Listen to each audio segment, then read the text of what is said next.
ምነው ሁላችሁም የከፋችሁ ትመስላላችሁሳ? አለ ልዑል ማልኮስ ዓይኑን ከእመቤት ጠርሲዳ ሳይነቅል። መልካም፣ የቬነስ ቆነጃጅት ዛሬ ይገባሉ። ልዕልትን ሊያስጌጧት ተዘጋጅተዋል። ከነገ ወዲያ ሰርጓ ላይ እውነተኛዋን የፍቅር አምላክ ቬነስን መምሰል አለባት። መልካም ሌሊት ቬኔሲያዬ። የመጨረሻዋ ቃል ለቬኔሲያ ጆሮ ከፍቅር ቃናው ይልቅ የሚሰቀጥጥ ሆነባት። የቬነስ ልዑል ሚስት ሆና በውቧ ከተማ የምትኖረውን ኑሮ አሰበችው። እንደገና ወደ ጣዖት አምልኮ፣ እንደገና ስለ ራሱ ውበት ብቻ ወደ መጨነቅ፣ ስለ ታላላቅ ዘፈኖች፣ ስለ ጌጣጌጥና ሽርሽር ከማሰብ በቀር ሌላ ኑሮ አይጠበቅባትም። ልዑል ማልኮስ እንደሆነ የመክስሚያኖስ ወራሽ ለመሆን እንጂ በእርሷ ረግቶ በትዳሩ ጸንቶ አይቀመጥም። ከምዕራብ እስከ ምስራቅ የማያካልለው የማያንኳኳው የሴቶች ጓዳ የለም። አንጀቷ እያረረ የነገሥታትና የልዑላን ሚስቶች እንደሚታሙት በድብቅ ገላዋን ለዝሙት አጋልጣ መኖር ነው የሚጠብቃት። ከፊቷ ያለው ጎዳና ከክርስትናዋ ጋር ሆድና ጀርባ የሆነ የፈተና መከራ መንገድ ነው። ፀሐይዋ እየጠለቀች ስትሄድና ደም የመሰለ ብርሃኗ በሮማ ተራሮች ጫፍ ላይ ተፈንጥቆ በልዕልት እልፍኝ ውስጥ ሲገባ ቤቱን የመከራ ቤት አስመሰለው። እመቤት ጠርሲዳ። ልዕልት ቬኔሲያ እንባዋን በመሐረብ ጠርጋ ካልጋዋ ተነሳች። እመቤት የኔ ልጅ።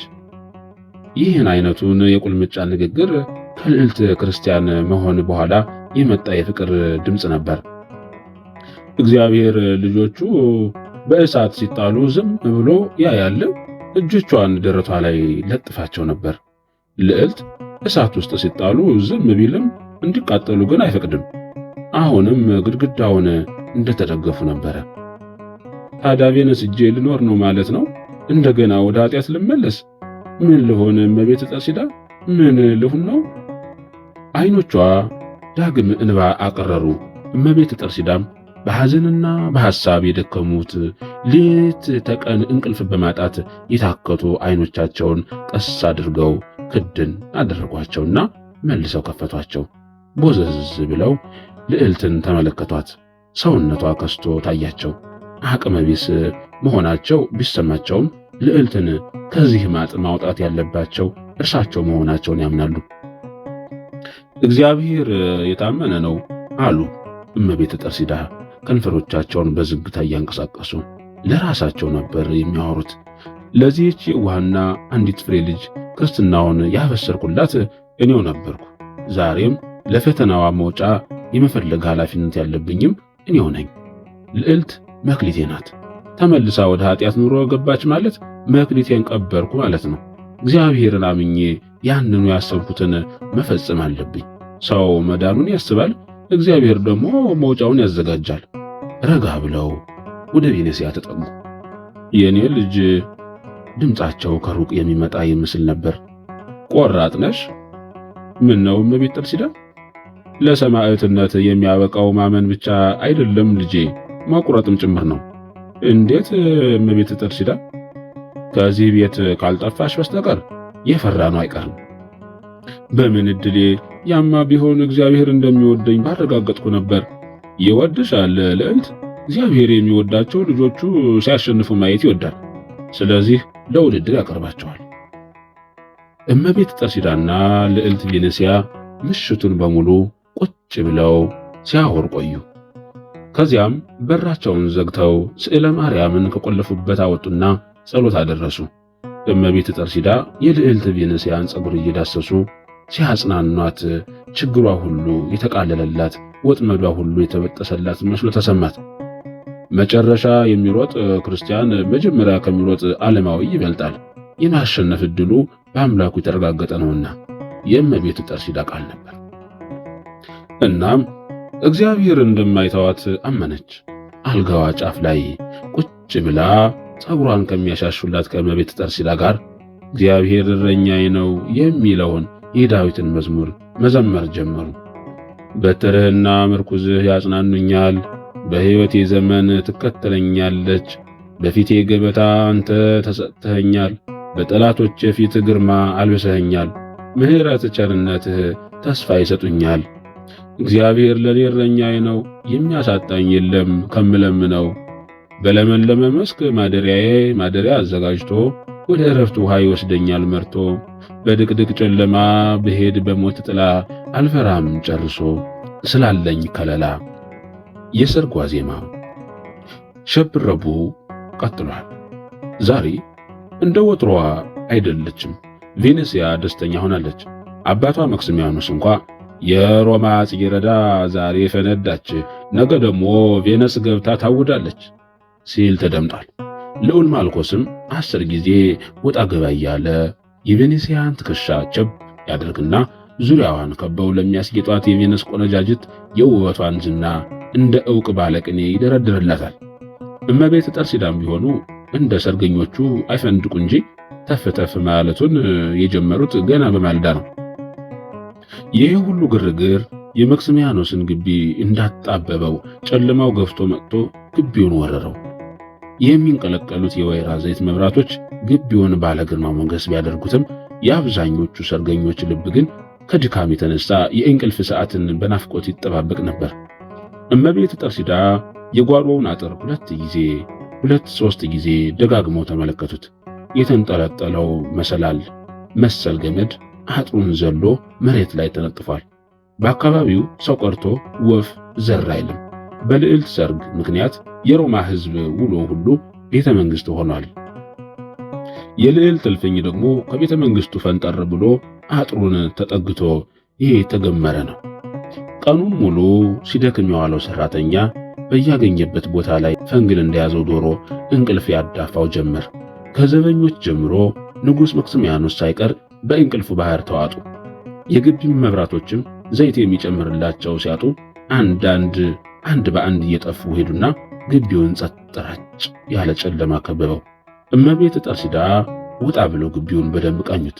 ዝም ጭጭ ብሏል። አልፎ አልፎ ብቻ የሚያንኮራፉ ሰዎች ይሰማሉ። ጨረቃዋ ደግሞ ዛሬ የለችም። ደመናው ያኮረፈ ይመስላል። ቂም ያረገዘ ልዕልት አሉ እመቤት ጠርሲዳ ቀና ብላ አየቻቸው። በቃ ካሁን በኋላ የሰማዕታት ኑሮ ሊጀመር ነው። ደስ ይለኛል አለቻቸው ፈገግ ብላ። ቆርጠሻል? እግዚአብሔር ካጸናኝ። አይኖቿ የደስታ ስሜት የታየባቸው ነበር።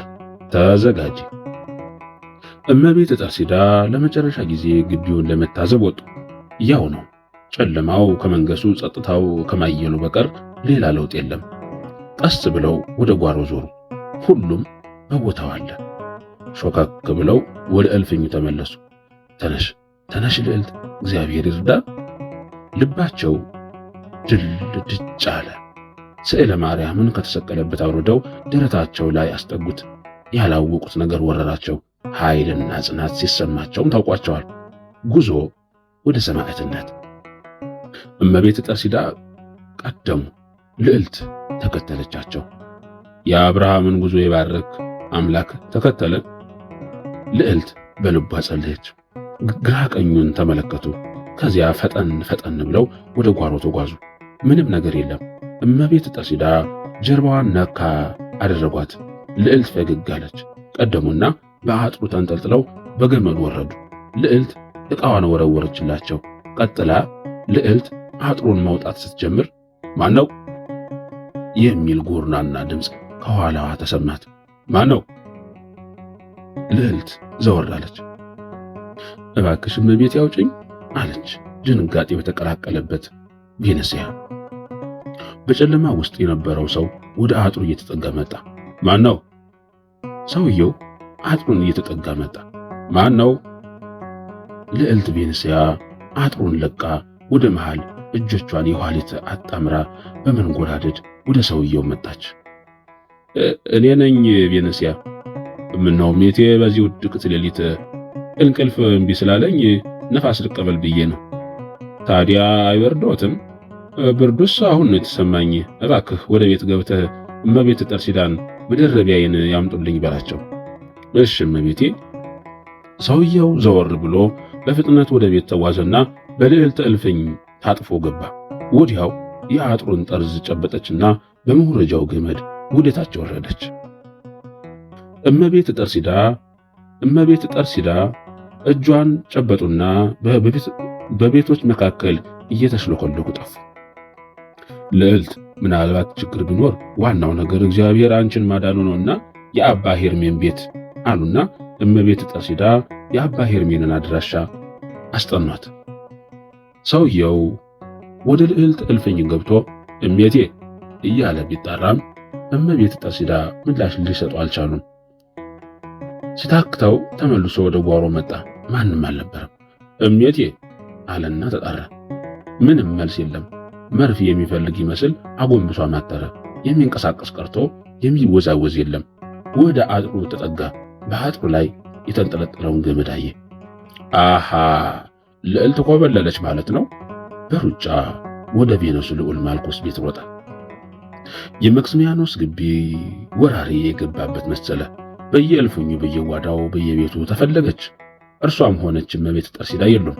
የቬኔሲያው ልዑል ማልኮስ ፊቱ ቀልቶ በዚያ አንዳች በሚያክል ሰውነቱ እየተጎማለለ እኒያን ባልቴት ነው መፈለግ፣ ነገረኛ መሆናቸውን ተገንዝቤያለሁ ይላል።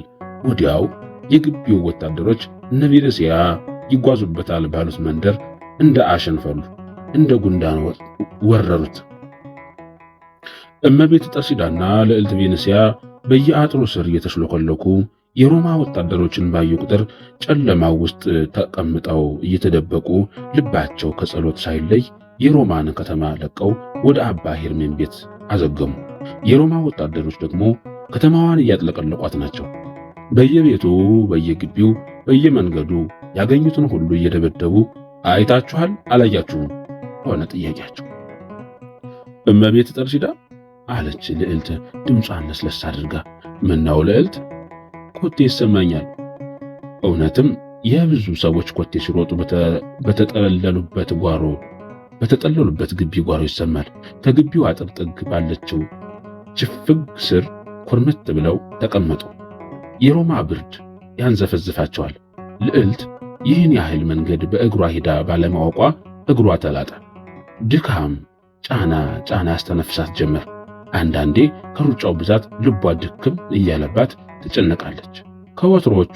ከወታደሮቹ አንዱ በሩጫ መጣና ከችፍርጓ አጠገብ ቆመ።